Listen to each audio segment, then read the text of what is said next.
Exercise 2.4 का question number 4 है हमारे पास। Find the value of x in the following equations, और उसका पार्ट 3 है हमारे पास। 81 होल पावर x है इज इक्वल टू 243 और पावर में है x प्लस 2। अब सबसे पहले हम क्या करेंगे, हम इस क्वेश्चन में ना इन दोनों की बेस को सेम कर देंगे। इन दोनों की पावर एक्सपोनेंशियल तो सेम नहीं है, हम इसकी बेस को सेम कर देते हैं। बेस किस तरह सेम होगी, 3 की पावर 4। 81 को हम लिख सकते हैं 3 की पावर 4 और होल पावर x, और 243 को हम लिख सकते हैं 3 की पावर 5 और उसकी पावर में क्या आ रहा है x प्लस 2। अब हम क्या करेंगे, 4 को x के साथ मल्टीप्लाई कर देंगे 4x, और 5 को x प्लस 2 के साथ करेंगे तो आएगा 5x प्लस 10 आ जाएगा हमारे पास। अब इन दोनों की बेस हो गई है सेम। अब हम क्या करेंगे, इनका जो एक्सपोनेंशियल है उसको इक्वल लिख लेंगे। 4x is equal to 5x plus 10।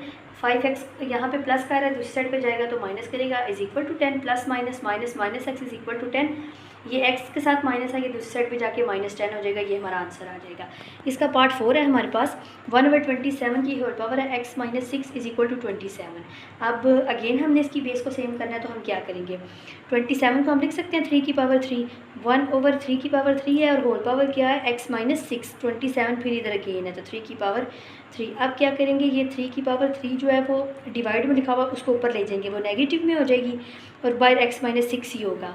अब क्या करना है, इस -3 को x माइनस 6 के साथ मल्टीप्लाई करना है। मल्टीप्लाई करने से आएगा -3x प्लस 18। अब ये 3 और ये 3 यानी कि बेस दोनों की सेम हो गई है। अब हम -3x plus 18 is equal to 3 के इक्वल लिख सकते हैं। ये 18 इस साइड पे प्लस कर रहा है, दूसरी साइड पे जाके माइनस करेगा, उसका आंसर आएगा -15। ये -3 इधर मल्टीप्लाई कर रहा है, दूसरी साइड पे जाके डिवाइड करेगा, माइनस माइनस से कट जाएगा और 3 5 15 आ जाएगा। x इज इक्वल टू 5 हमारा आंसर आ जाएगा। इसका पार्ट 5 है हमारे पास। Log into 5x minus 10 is equal to 2 है। अब जिस लॉग की कोई भी बेस नहीं बताई गई होती उसकी बेस 10 होती है, हमने 10 लगा लिया। अब हमने नेक्स्ट इसको क्या करेंगे, एक्सपोनेंशियल फॉर्म में लिखेंगे। लॉग से एक्सपोनेंशियल फॉर्म में, उसमें ये जो बेस होती है पहले उसको लिखते हैं, उसकी पावर में क्या आता है जो राइट साइड पे लिखा हुआ होता है इज इक्वल टू ये वाली अमाउंट आ जाती है 5x माइनस 10। अब 10 स्क्वायर का मतलब होता है 100 is equal to 5x minus 10। ये 10 इस साइड पे माइनस है, दूसरी साइड पे जाके जमा हो जाएगा। 110 इज इक्वल टू 5x। ये 5 इधर मल्टीप्लाई कर रहा है, दूसरी साइड पे जाके जब डिवाइड करेगा तो 5 1s आर 522 आर आ जाएगा हमारे पास। Answer x is equal to 22।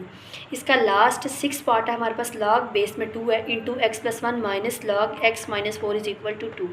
अब क्या है जी, इन दोनों की बेस भी सेम है और लॉग लिखा हुआ दरमियान में माइनस है, तो कौन सा ला लगेगा, कोशेंट ला लगेगा। एक लॉग लिखेंगे, पहले ये वाली अमाउंट लिखेंगे, डिवाइड मतलब बटा आएगा और x माइनस 4 लिख देंगे इज इक्वल टू 2। अब इसको अगेन एक्सपोनेंशियल फॉर्म में लिखेंगे। कैसे, लॉग की बेस में जो 2 है वो लिखेंगे और ये वाला 2 उसकी पावर में is equal to x plus 1 over x minus 4। 2 2s are 4 और जिसके नीचे कुछ नहीं होता उसके नीचे 1 होता है। अब इसको हम क्रॉस मल्टीप्लाई कर देंगे, 4 के साथ इसको और 1 के साथ इसको।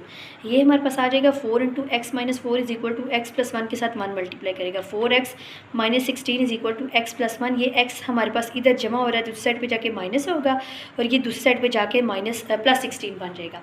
ये 17 आ जाएगा और ये 3x। ये 3 इधर मल्टीप्लाई कर रहा है, दूसरी साइड पर जाके डिवाइड करेगा। बुक में आंसर मिक्स्ड फ्रैक्शन में उसको डिवाइड करेंगे तो आंसर आ जाएगा 5 होल 2/3 हमारा आंसर आएगा।